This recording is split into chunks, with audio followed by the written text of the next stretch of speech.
cardiovascular. Por eso, para todos los médicos, tanto familiares, internistas, médicos generales, es prioridad conocer, calcular el riesgo cardiovascular de todos sus pacientes.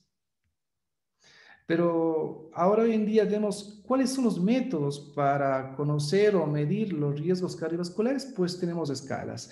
Tenemos escalas que son cualitativas y escalas cuantitativas. Las cualitativas valoran el riesgo bajo, medio, alto, muy alto y en otros casos extremos. Y las escalas cuantitativas nos dan un valor, un porcentaje que puede ser 10, 18% en un determinado tiempo para valorar el riesgo. Mire, aquí tenemos múltiples escalas. Estas son muy pocas de las que existen. Podrían ser que estas son las más conocidas. Tenemos la escuela PROCAM, tenemos la del Colegio Americano de Cardiología, el SCORE de la Sociedad Europea de Cardiología, de la Organización Panamericana y de la Organización Mundial de la Salud, y la escala más conocida, pues la escala de Framingham. Mire, no voy a entrar en detalles en cada una de las escalas, pero es importante saber cuál de esos scores o escalas es validada en nuestro medio. Pues lamentablemente ninguna. En nuestro país ninguna score, ninguna escala es validada de forma correcta. Sí, nos sorprende que no sea validado y que usemos escalas en nuestros pacientes, pero eso es lo que tenemos. ¿Y por qué es tan importante validar las escalas en nuestra población? Porque varios análisis han demostrado que usando o comparando, en estos casos, la escala de Framingham, de PROCAM, de SCORE, han demostrado que en el mismo grupo de pacientes de la misma población pueden subestimar o sobreestimar el riesgo cardiovascular. Por eso, todas las guías, las sociedades y las entidades que generan este tipo de scores recomiendan que todas las escalas sean validadas según la población. Por eso es muy importante validar este tipo de escalas para que no exista una subestimación o una sobreestimación del riesgo cardiovascular. Miren, a lo largo de múltiples años, pues múltiples sociedades de diferentes países han tratado de estratificar y validar diferentes escalas según su población. En Ecuador realmente no tenemos, y el único país en Latinoamérica que ha generado y ha podido validar de forma correcta una escala es la Sociedad Colombiana de Cardiología, en la cual ha validado tanto el PROCAM como el Framingham, validados según su población. No son escalas todavía 100% establecidas, pero es un inicio. Y en la Sociedad de Colombia, en el país de Colombia, pues están usando al momento con éxito. Por eso es importante, mire, ¿cuál usamos de todas esas escalas? Si mencionamos que todas las escalas no son factibles, no son validadas en nuestro país, ¿cuál usamos?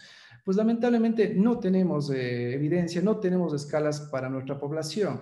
Entonces tenemos que acoplarlos a lo que tenemos. El PROCAM no fue validado en Ecuador. El SCORE, que es de la Sociedad Europea, tampoco es validada. ¿Qué tenemos posiblemente?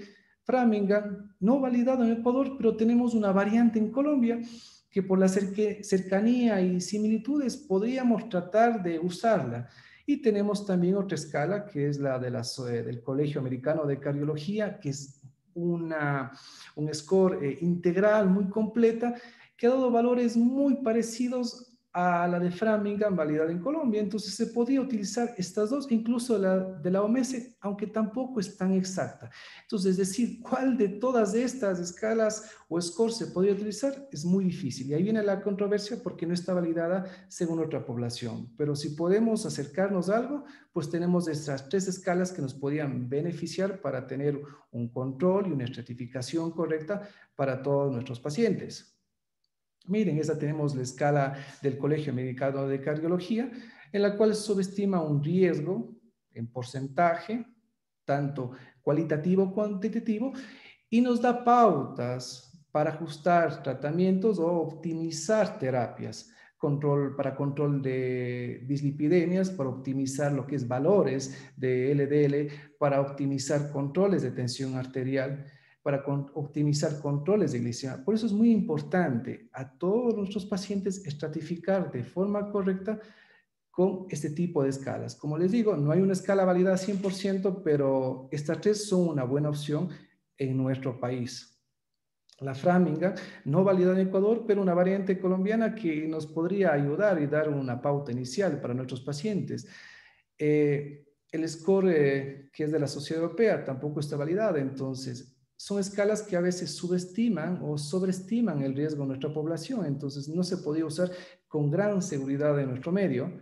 Ahora, mencionado todas las escalas, ¿cuál usamos? Pues lamentablemente tenemos que usar lo que está disponible y las más sugerencias según evidencia y podría acercarse con nuestro tipo de población son la de Framingham, validada en Colombia, y del Colegio Americano de Cardiología o de la OMS, que se acercan en parámetros a nuestra población, pero ninguna es validada 100% y efectiva y clara para nuestro país. Por lo tanto, ¿a quién debemos calcular el riesgo cardiovascular? Miren, tenemos que enfocarnos realmente a todos los pacientes después de 40 años, tengan o no tengan factores de riesgo, pero es muy importante un grupo principal, no tenemos que descuidar a personas de entre 20 a 39 años. ¿Por qué? Porque ya a esta edad comienzan a aparecer factores de riesgos que son modificables, como el tabaco, la dieta. Por lo tanto, a ellos sí se les recomienda cada 4 o 6 años realizar la estratificación del riesgo cardiovascular. Miren, tenemos limitaciones nosotros. Como sociedad, como entidades públicas, tenemos primeramente la limitación más importante, que no tenemos una escala validada según nuestra población. Es la primera limitación que tenemos. Pero otra limitación importante que tenemos somos nosotros, los médicos. Mire, aquí tenemos un análisis en el cual solo el 33% de los pacientes de la consulta son estimados de forma correcta el riesgo cardiovascular y solo el 55% de los médicos de forma correcta estiman el riesgo cardiovascular. Y esto es algo que nos va a dar muchos problemas, que el 85% de los pacientes que realmente tienen un riesgo alto suben estimados y son valorados como riesgo bajo. Por eso es muy importante ser proactivos. Miren, tenemos que ser objetivos y no subjetivos. La mayor cantidad de nuestros pacientes que acuden a la consulta, pues siempre mencionan que son activos, que hacen actividad física, que tienen una correcta alimentación. Entonces nosotros, de forma subjetivos, le vemos como en el espejo, que está muy bien, que siga el medicamento, ¿para qué hacer algo más? Pero la realidad, haciendo un análisis detallado, realizando todas las escalas de riesgo cardiovascular, realmente vamos a encontrar el resultado que no es lo que nosotros esperamos, sino son pacientes que ya tienen un riesgo cardiovascular importante y nosotros subestimamos el riesgo y son pacientes que van a tener a corto o medio plazo enfermedades cardiovasculares. Por eso hay que ser proactivo con los pacientes. Es importante la comunicación con los pacientes. Es decir, a cada paciente de nuestra consulta, primero tenemos que explicar qué son los factores de riesgo, las causas y complicaciones de los factores de riesgo, el riesgo que tiene de tener enfermedades cardiovasculares a cierto tiempo y cuáles son las directrices o normas que podemos hacer para que el paciente de forma correcta pueda cambiar sus hábitos y prevenir a corto plazo o mediano plazo enfermedades cardiovasculares. Mire, algo que se está perdiendo hoy en día es una buena anamnesis y un buen examen físico. No dejemos que el médico pierda su parte clínica. Una buena auscultación, un peso, una talla, un cálculo del índice de masa corporal, una medición de la circunferencia de la cintura, un índice de tobillo-brazo puede ayudarnos a estimar o a sugerir un riesgo cardiovascular en un paciente. Por lo tanto, tenemos que ser proactivos, no tenemos que irnos directamente a exámenes de laboratorio, exámenes de imagen y pedir todos de cajón. No, lo esencial está en la parte clínica y según eso vamos incrementando exámenes que necesite y no, pues como hoy en día hacemos, pues los exámenes de imagen, ecografías de Doppler, de carotidias o score de calcio de forma directa sin estimar con un control y una valoración de forma clínica. Por eso es muy importante, miren, voy terminando, hay que ir paso a paso. Primeramente, clasificar el riesgo cardiovascular. Muy difícil en clasificar si no tenemos una escala validada 100% en el país, pero tenemos opciones, es lo que tenemos. Una vez que escojamos la escala de nuestra preferencia, tenemos que tener unas guías claras. Miren, hay múltiples guías que nos indican los parámetros que debe seguir por cada clasificación del riesgo cardiovascular. Las más comunes tenemos las americanas, tenemos las europeas. Tenemos que coger una de las dos. Lo importante, manejar una guía bien clara a tener dos y estar confundido en cómo se maneja de forma correcta. Una vez que clasifiquemos, que manejemos una guía de forma correcta, tenemos ya una clasificación exacta y podemos, ¿qué? Hacernos metas. ¿Qué metas necesita el paciente? ¿Qué metas en control de lípidos? ¿Qué meta en control de azúcar? ¿Qué meta en control de tensión arterial?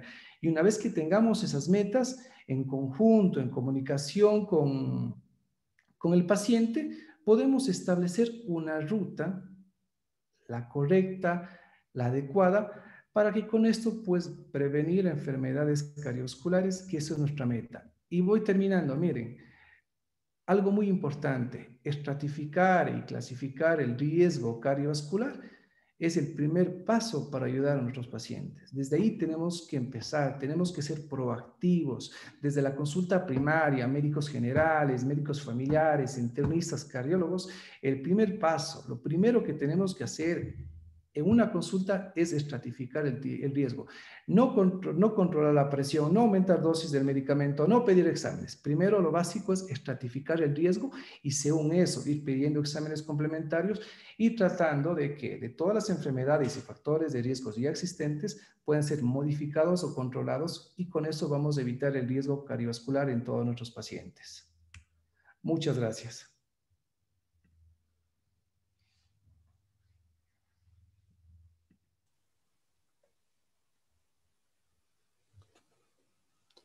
Bueno, agradecemos la muy buena presentación de Javier y bueno, estamos ahí a la expectativa de las preguntas e inquietudes que puedan haber y hasta tanto, bueno, me permito hacerte algunas consideraciones, Javier. Bueno, con respecto a lo que tú hablabas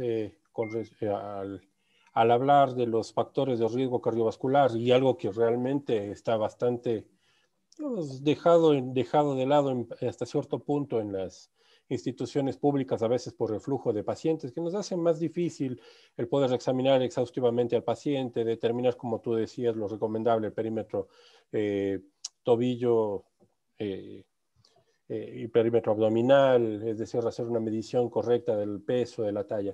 Pero en concreto, ¿qué metas terapéuticas tú creerías que son las que debes considerar independientemente de, como bien había señalado, la escala que tú escojas, que lastimosamente en nuestro medio no están validadas, siempre hay grupos que pueden subestimarse y grupos que por el contrario pueden sobreestimarse el riesgo y de pronto tener una valoración no necesariamente objetiva? ¿Cuál es tu experiencia? Tú que trabajas en una institución pública en la que hay un flujo bastante importante de pacientes. ¿Cuál es tu experiencia? ¿Cómo es el paciente del IES? ¿Cómo es el paciente que llega a tu consulta y al que tú tienes que hacerle una evaluación? Bueno, generalmente todos los pacientes que nos llegan únicamente vienen ya para un control consecutivo de enfermedades, en este caso, por ejemplo, hipertensión, dislipidemia, siendo en los casos más básicos. El problema es que por la falta de tiempo y la falta de proactividad del médico, no nos permiten hacer una valoración integral desde el inicio. Mire, para optimizar cualquier tratamiento, tanto antihipertensivo, dislipidémico o hipolipemiante, perdón, tenemos que conocer el riesgo del paciente. Si nosotros no iniciamos conociendo el riesgo del paciente, no sabemos cuál va a ser la dosis de hipolipemiante y qué valores vamos a buscar en el paciente. Hay guías que nos recomiendan, por ejemplo, pacientes con riesgo bajo, menos de 130 de LDL, en pacientes con riesgo intermedio, menos de 110, y pacientes con alto riesgo, pues menos de 70. Pero ¿cómo nosotros sabemos que ese paciente está en riesgo medio, bajo, medio o alto, si no hacemos una estratificación correcta? Mire, el examen físico es básico, una auscultación, un índice tobillo-brazo, medir el diámetro de la cintura. Son parámetros muy importantes que realmente no se hace por tiempo y generalmente una falta de proactividad del médico. Hoy en día estamos acostumbrados únicamente a aumentar dosis de estatinas, a aumentar dosis de antihipertensivos, pero sin tener primeramente una idea clara del riesgo del paciente, sin tener clara cuáles son las metas según el riesgo del paciente, y según eso, pues no podemos enfocar un tratamiento integral y generalmente terminamos fracasando, terminamos diciendo al paciente que se encuentra muy bien, que está muy bien, y a corto o medio plazo son pacientes que terminan teniendo enfermedades coronarias. Imagínense decir a un paciente que está muy bien, que el riesgo es bajo, y en 2 o 3 días puede terminar con un síndrome coronario. Por eso es muy importante que el paciente conozca su riesgo exactamente, y una vez que conozca su riesgo, tratar entre los dos, el médico y el paciente, de ser proactivo y tratar de corregir todos esos factores de riesgo. Bien. Bueno, vamos, hay una pregunta en la que dicen lo siguiente: ¿es recomendable utilizar las 3 escalas al mismo tiempo o simplemente una en específico y en base a ella hacer el seguimiento? ¿Qué Mire, no se opinas tú? recomienda hacer todas las 3 escalas, porque cada escala puede una subestimar y otra sobreestimar el riesgo. Por eso es importante usar una escala. No tenemos una escala validada 100%, pero las recomendables podríamos ser del Colegio Americano de Cardiología o la de Framingham, validada posiblemente en Colombia, que nos puede dar un parámetro aceptable. Podemos usar las dos como sugerencia, pero no debemos usar todas las escalas, porque cada una nos va a dar un resultado diferente y a cuál hacemos caso. Entonces tenemos que enfocarnos en una, manejar una de forma correcta, y con eso pues podemos calcular el riesgo de forma adecuada. Es preferible tener una clara que tener 3 o 4 que produce dudas y genera inconvenientes al momento de tener tratamientos óptimos en los pacientes hipertensos o pacientes que tienen dislipidemia. Bien. Una nueva pregunta. Nos dicen si es que se estaría dado el recomendar estatinas de forma permanente a un paciente adulto mayor. ¿Cuál sería tu opinión? Por eso es importante de estratificar. Cuando nosotros estratificamos el riesgo y dependiendo del riesgo, vemos que podemos usar únicamente medidas como actividad física, alimentación, o pacientes de uso temporal, o pensar en usar estatinas siempre y cuando el paciente, a pesar de cumplir los cambios de estilo de vida, no cumpla las metas, poder agregar una estatina. Pero si tenemos pacientes con factores de riesgos altos, pacientes con cardiopatía isquémica como prevención secundaria, pues son medicamentos de forma permanente. Por eso hay que enfocarse mucho primeramente en estratificar. No todo el paciente necesita estatina. Hay muchos pacientes con una buena actividad física, una buena alimentación, pueden corregir esos parámetros de lípidos, pero nosotros es mucho más cómodo, tomé una estatina, tomo esta y vamos incrementando según vengan las Exactamente. consultas. Y eso hacemos que el paciente se acostumbre y piense que porque tiene el colesterol elevado, tiene que estar tomando estatinas por vida. No, hay que presionarle para que el paciente de forma correcta cambie totalmente sus hábitos y evitar medicamentos. ¿Por qué? Porque si no corrige sus hábitos, quitamos la estatina, nuevamente los valores de lípidos se incrementan. Y a pesar, si no enfocamos que el paciente se enfoque en la actividad física, con el tiempo, pues la dosis de estatinas tendría que ir incrementando. Y eso es lo que tenemos que evitar, porque en pacientes añosos, generalmente las estatinas dan problemas musculares, generalmente a muchos de los pacientes cuando utilizan de forma crónica. Depende, bueno, el tipo de estatina. Generalmente las de alta potencia es muy frecuente en adultos mayores que gustan tiempo prolongado tener a veces problemas musculares. Por eso hay que tratar de que el paciente utilice medicamentos si realmente no amerita. Bien. Bueno, hay un montón de preguntas, igual vamos a irlas disipando de a poquito.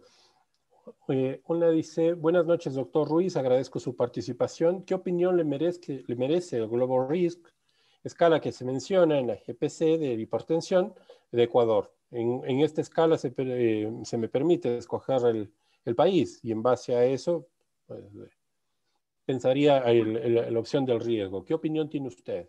Bueno, el Globoris, perfecto, es una escala, pero generalmente es una escala global que se basa en lo que es en pequeños grupos de pacientes de diferentes áreas. No es una escala validada 100%. Por ejemplo, tenemos el Tal Column cual. Risk, que es en Colombia. Entonces, no son escalas específicamente para un tipo de población, sino son estimaciones en generales que no nos ayuda a estimar de forma correcta un riesgo cardiovascular. Por eso esas escalas no son indicadas, no son validadas, y mientras no tengamos una escala validada 100% en nuestro país, siempre vamos a tener la limitación y el dilema de qué escala es la más correcta para nuestros pacientes.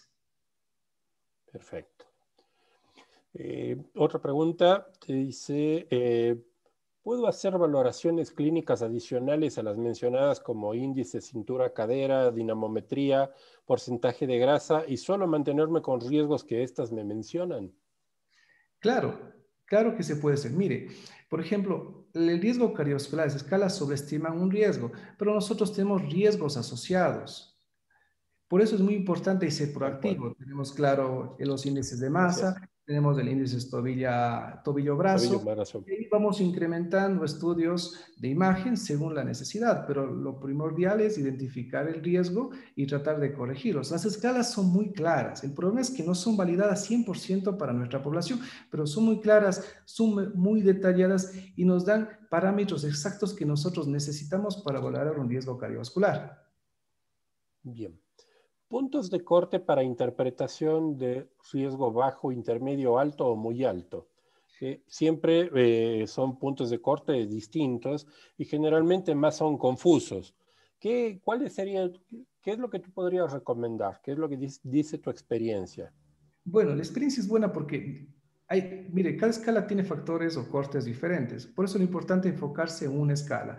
Y esa escala que esté validada, que usted utilice, pues generalmente tiene cortes específicos y basarse en esos cortes. Por ejemplo, la escala de colegio americano, generalmente es la que más utilizo, pues da cortes específicos de bajo riesgo, menos del 5%, al borde, que es entre el 5 al 7%, intermedio, más del 7,5% y alta, más del 20%.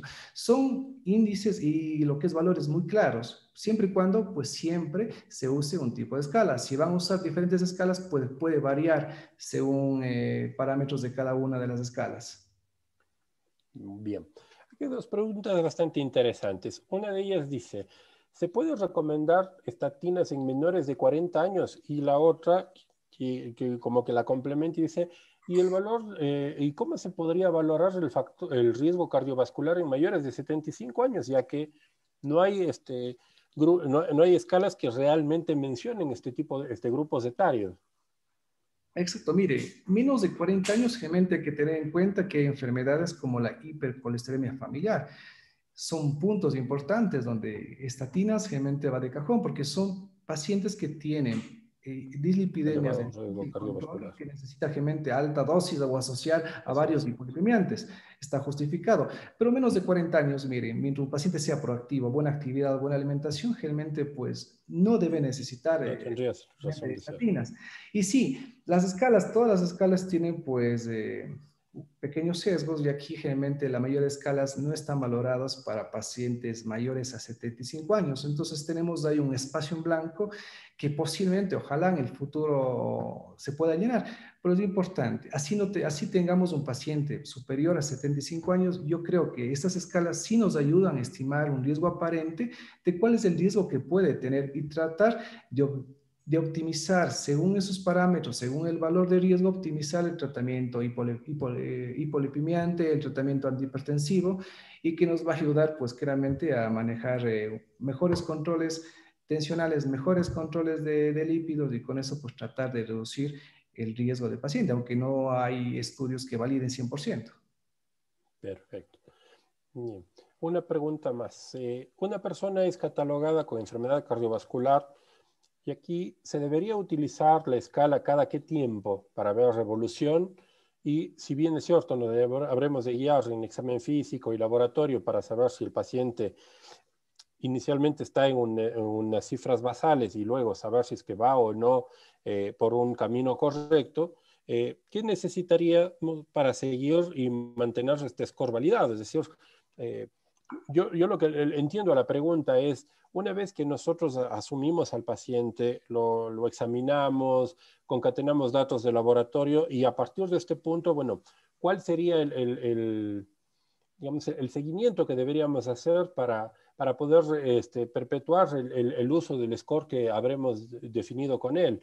o eventualmente podríamos tener que intercambiar o buscar un score probablemente más amplio o quizás con un menor espectro, posiblemente dependiendo de las respuestas que tenga el paciente. ¿Qué Bueno, pensarías tú? ya tenemos establecido una escala y tenemos un riesgo cardiovascular. ¿Cada cuánto se le calcula el riesgo o se revalora el riesgo cardiovascular? Se revalora cada que aparezca un nuevo riesgo cardiovascular o cada que un riesgo cardiovascular esté controlado. Ahí podemos revalorar y recalcular a ver qué parámetros nos da. Cuando aparece un nuevo o cuando ya un existente se puede controlar y ahí podemos nuevamente calcular el riesgo. Por eso es importante, como les mencionaba, mientras más factores de riesgo tengan, mientras más pasan los años, más riesgo de tener enfermedades cardiovasculares. Pero si tenemos múltiples factores, pero todos están bien controlados, el riesgo disminuye notablemente. Por eso es lo que uno pone en empeño, es en el control óptimo de todos los factores de riesgo y se debe recalcular las escalas, la escala usada por cada uno de los médicos o personas de salud, cada que Sí, se modifique un factor de riesgo. bien. Eh, Acá una pregunta bastante interesante. Dice, ¿cuál sería la escala más indicada cuando evaluamos un paciente en emergencia en nuestras instituciones públicas? Entendiéndose que, bueno, que emergencia obviamente no es lo mismo que consulta externa y en base a eso preguntan, ¿cuál es tu experiencia? ¿Cuál sería la valoración que tú pensarías en un paciente, obviamente ya con alguna condición probablemente más compleja que un paciente que eventualmente llega simplemente a un control de rutina por consulta externa? Ya. Bueno, pues generalmente un riesgo cardiovascular en emergencia no se valora, pero por ejemplo existen otras escalas que nos valora riesgo de la probabilidad de tener lo que es un síndrome coronario, de mortalidad por un síndrome coronario. Esas sí se pueden valorar lo que es de la Claro. emergencia en cuadros de anginas, dolor torácico, pero unas escalas como esas para atención primaria, para valorar riesgo cardiovascular, para tratar de prevenir enfermedades cardiovasculares, no se valora la emergencia. Únicamente es a través de la atención primaria, de la consulta, independientemente de la especialidad. Entonces son escalas puntuales para cierto tipo de servicio, que sería atención primaria, consulta externa, y para emergencia, pues se valoraría según el cuadro clínico del paciente al momento de ingreso al servicio de emergencia. Bien.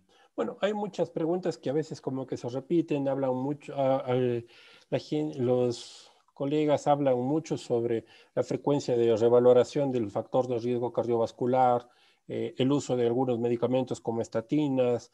Bueno, hay una doctora que hace no, te plantea como un caso clínico. Dice, en una familia con un antecedente de evento cerebrovascular de primer grado, eh, con un primo que aparentemente tiene un evento similar a la edad de 33 años, eh, lo que pregunta es, ¿qué exámenes complementarios se necesitaría para evaluar correctamente un factor de riesgo? Bueno, en este caso cerebrovascular, si fuese el caso.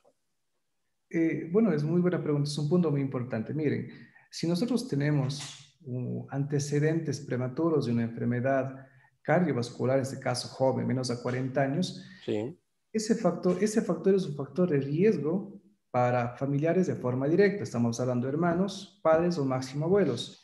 Entonces, es un factor no modificable que sí tiene que ser calculado lo que es con los diferentes scores. Mire, usted calcula un score de cierta edad para ver el riesgo que tiene el paciente de tener enfermedades cardiovasculares. Pero como le expliqué al inicio, tenemos factores que son modificables y no modificables. Y entre los no modificables está la edad, el sexo y está el historial de enfermedades cardiovasculares prematuras, que es un factor de riesgo importante a tener en cuenta. Decir exámenes exhaustivos que se va a hacer, no hay. Lo que se hace es control de prevención de enfermedades cardiovasculares. Si tiene alguna enfermedad, pues dislipidemia, hipertensión, tener un control óptimo y absolutamente nada más. No se necesita estudios de imagen o ampliar con otro estudio, únicamente valorar bien el riesgo-beneficio, el riesgo de tener enfermedades cardiovasculares y optimizar todo tipo de tratamiento y controlar todos los factores de riesgo. perfecto. Bien, una pregunta, bueno, al respecto de esto, una pregunta que nos hace un doctor, un médico rural, que lo que dice es lo siguiente. ¿A qué pacientes no le debe faltar realizar la escala y el riesgo cardiovascular? ¿A cuál no debo obviar ese tema? Y la otra pregunta que te hace en simultáneo dice, si yo recomiendo utilizar aspirina y recomiendo utilizar estatinas, ¿cuánto y por qué tiempo se los debo dar? ¿Cuáles serían los factores de indicación y de contraindicación por los cuales debería suspender el uso de ese medicamento o por el contrario, cuando estaría francamente indicado, asumiendo que estamos hablando también como factores de prevención, como tú habías indicado, factores de prevención secundarios, si es que fuesen factores sean modificables o no modificables. Entiendo que la Claro, pregunta va por este lado. exacto, muy importante. Mire, las escalas de riesgo cardiovascular están recomendadas a partir de los 4 años, con o sin factores de riesgos cardiovasculares. Pero también nos indica que hay que ser prudentes con jóvenes entre 20 y 30 años, porque a esta edad hoy en día, pues ya empiezan a tener factores de riesgos que son modificables, sedentarismo, obesidad, el tabaco. Entonces, a ellos también hay que enfocarnos, no únicamente porque pasó los 40 años, solo a ellos, no, hay que ser proactivo. A los pasados 40 años se recomienda, pues, cada año o cada que se modifique un factor de riesgo y menores a 40 años, hasta los 20 años, se recomienda hacer la escala cada 4 a 6 años para tener una estimación exacta del riesgo cardiovascular. Y lo que estamos hablando sobre las estatinas y aspirina, cuándo y por cuánto tiempo, todo depende del contexto clínico, el riesgo Así es. cardiovascular, enfermedades existentes, y según eso se ve las metas que uno tiene. Realmente, justo esta semana o la próxima semana en esta mesa de prevención cardiovascular se va a hablar el tema tan importante de la aspirina en atención primaria, que es un tema también polémico, que unos sí, otros no, pero realmente la aspirina no está justificada en atención primaria. Y las estatinas, pues depende de los valores, depende de las metas que tengamos. Y lo lógico es optimizar el estilo de vida para que el tiempo de uso de estatinas sea lo más corto posible. Y lo más importante, mire, a veces cuando alguien inicia estatinas, tiene miedo de usar las estatinas. Inician, por ejemplo, atorvastatina, simvastatina, 20 miligramos y van incrementando a cada 3 4 meses. No, las estatinas, cuando usted las va a iniciar, tiene que ser pues la dosis más alta y los controles se hacen cada 4 hasta 8 semanas. Y según eso, pues se va reduciendo la dosis o se va agregando otro hipolipemiante oral. No hay que iniciar de dosis escalada, sino de la más alta para que el efecto sea mucho mejor. Y depende, como digo, el contexto clínico para ver el tiempo de duración. Si es una enfermedad primaria, yo creo que, o prevención primaria, yo creo que únicamente con los hábitos por cierto tiempo podemos controlar muy bien. Todo depende de los controles de laboratorio. Y si es secundaria, generalmente ya es de forma permanente. Bueno, es verdad. En relación a la aspirina, en verdad, actualmente hay mucha discusión al respecto si hay o no indicación de su uso temprano como lo que anteriormente se promocionaba como un factor de prevención cardiovascular.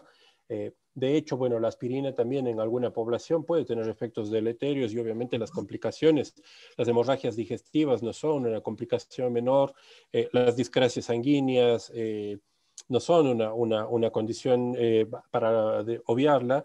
De hecho, la aparente resistencia o incluso la plaquetopenia inducida también puede tener algún grado de efecto en ese sentido. Al mismo tiempo que las estatinas, que si bien es cierto han tenido siempre una mala prensa en el contexto de esas aparentes mialgias y de toda esa sensación de dolor que muchas veces muchos pacientes también por consulta nos indican que, bueno, que esos dolores crónicos musculares son bastante incómodos. Si bien es cierto, también es entendible que, bueno, que siempre evaluaremos en factor de metas y una de ellas, pues bueno, lo que más se está postulando actualmente con una LDL, que lo ideal sería bajo 70, aunque en algunas guías, incluso la guía europea hace poco, promociona la LDL, un nivel más bajo de 55 en pacientes de muy alto riesgo cardiovascular. Eh, Bien, existe también una nueva pregunta que te hace un colega que nos dice, ¿cuáles son las limitaciones que tú encuentras en escalas como la de Framingham para que no se pueda aplicar en nuestra población?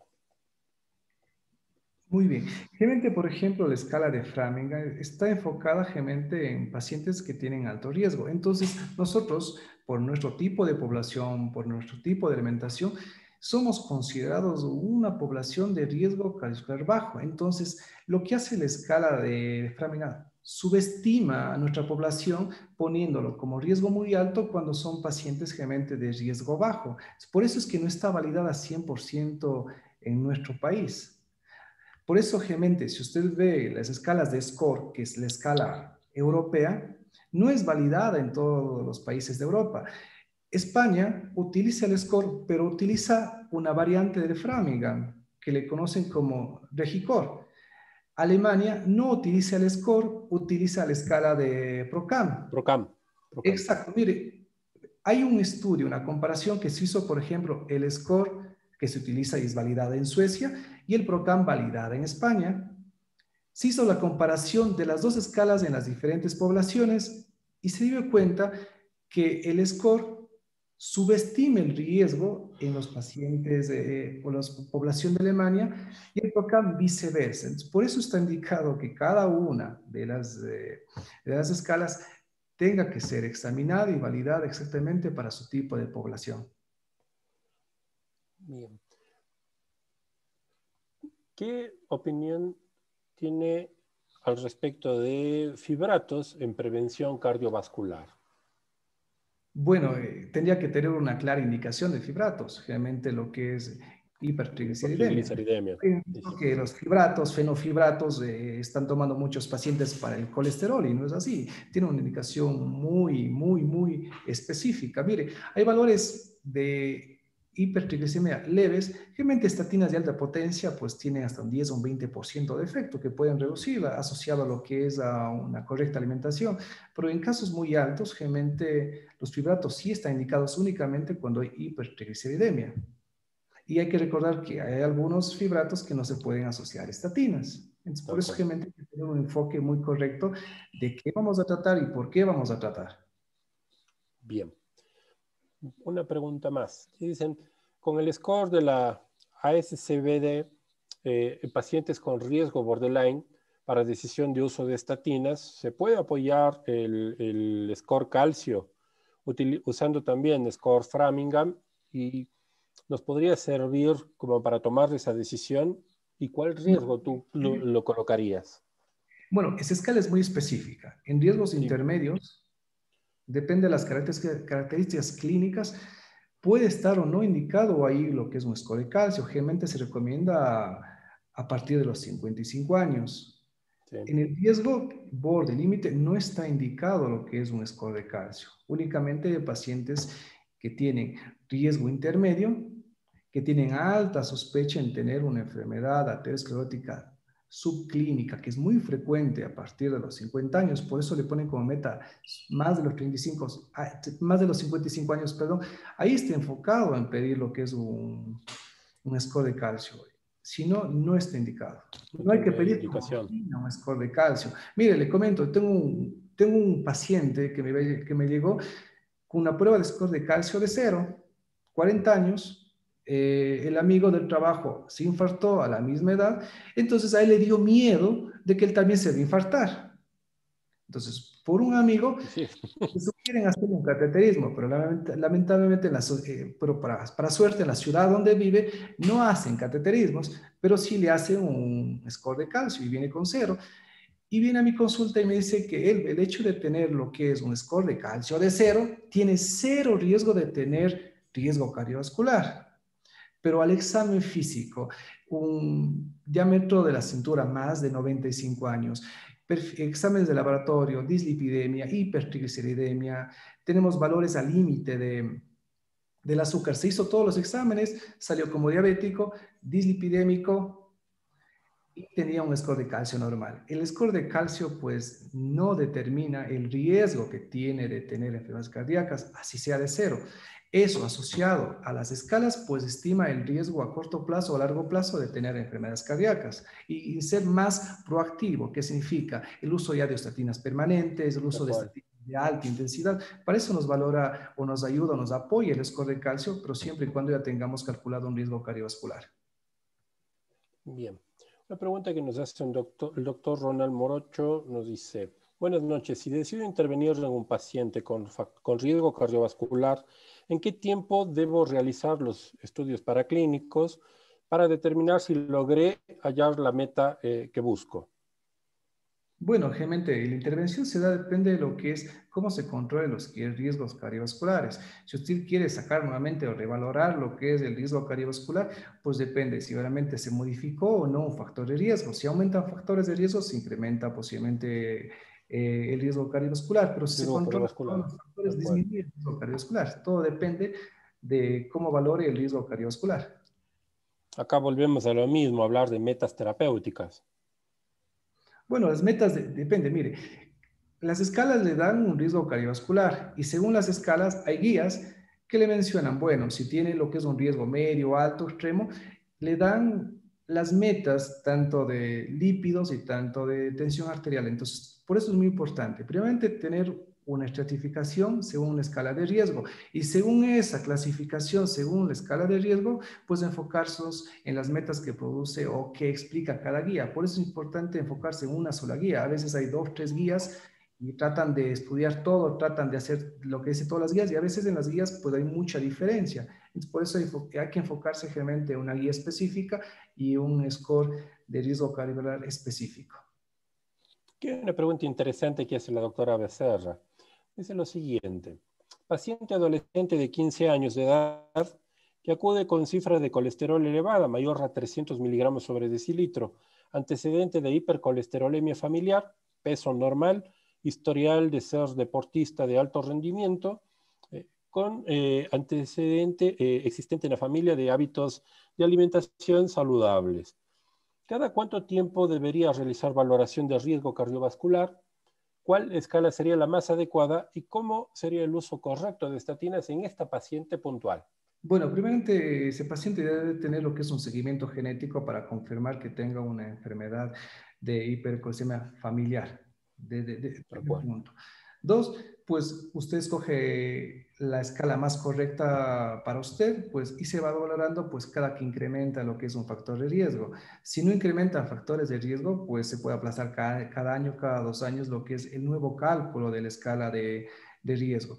Dos, las estatinas, pues depende de la respuesta. Realmente esos pacientes realmente son los que no responden realmente ni a las estatinas de alta Claro, intensidad. de alta potencia.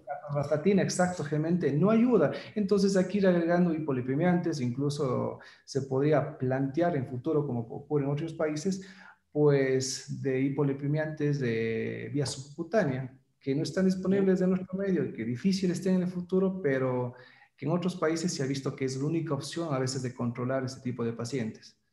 Por eso hay que ir escalando dosis más altas de estatinas. Si no mejora con eso, pues se agrega otro Combinación hipolipemiante. ezetimibe. Por eso el ezetimibe. Mañana habrá una charla muy Claro. interesante de atorvastatina Sí, más ezetimibe. Y el tercer escalón, así es. pues, es realmente los nuevos medicamentos vía subcutáneas para el colesterol. Muy bien. La última pregunta dice, ¿algún comentario sobre el control de perfil hepático y CPK con anti o hipolipemiantes? Mire, no hay que ser realmente de rutina, pero las normas son muy claras, que un periodo realmente cada 6 meses o cada año, pues siempre hay que tener un control hepático. Recordemos que a veces puede causar alteraciones hepáticas o cuando pacientes que ya tienen enfermedades hepáticas previas, pues hay que tener un poco de cuidado al uso de estatinas. Por eso el control realmente periódico de exámenes de laboratorio en ese sentido son cada 6 meses o cada año y cada año realmente es lo recomendable, no solo para este tipo de casos, sino en general en toda la población que ya tiene riesgos cardiovasculares. Bien. Bueno, vamos a ver si es que ahora hay eh, colegas que quieren hacer preguntas directamente, ¿sí? Vamos a aperturar el audio para que puedan hacerte las preguntas directamente. Perfecto.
Ah, este es, chévere. Yo pensaba que era este.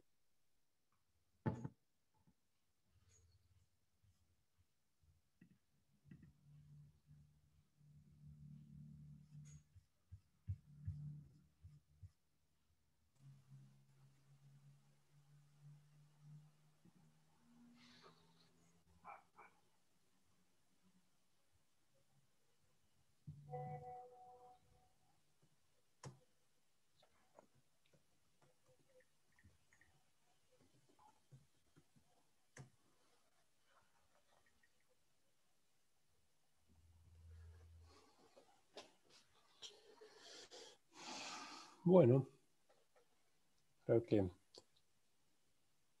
hemos completado la primera charla del día de hoy. Agradecemos la presencia del doctor Javier Ruiz. Lo volvemos a felicitar por una brillante exposición y agradecemos a todos y cada uno de las personas que se unieron a estas actividades auspiciadas por la Sociedad Ecuatoriana de Cardiología, que en pos de seguir en la preparación y formación de nuestros médicos y de generar un debate científico, les hace la cordial invitación para el día de mañana a la charla sobre atorvastatina y ezetimibe, cuál es el porcentaje o cuál será el impacto que tenga en cuanto a la prevención de riesgo cardiovascular en pacientes de alto riesgo. Si bien es cierto, bueno, esto va a generar un gran debate. Vamos a tener la exposición del doctor Oliver Brazales y nuevamente agradecemos a todos por su participación. Que tengan muy buenas noches. Muchas gracias y que tengan buenas noches. Chao, Javier. Un abrazo. Igualmente, gracias.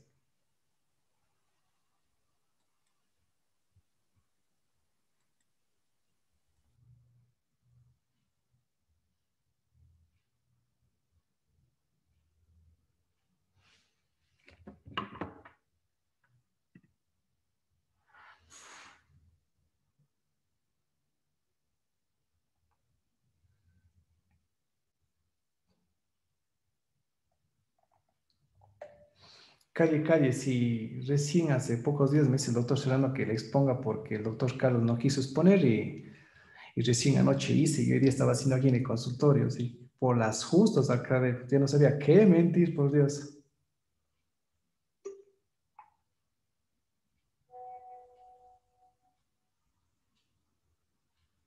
Consultorio, sí, por las justas acá, no, ya no sabía qué mentir. No,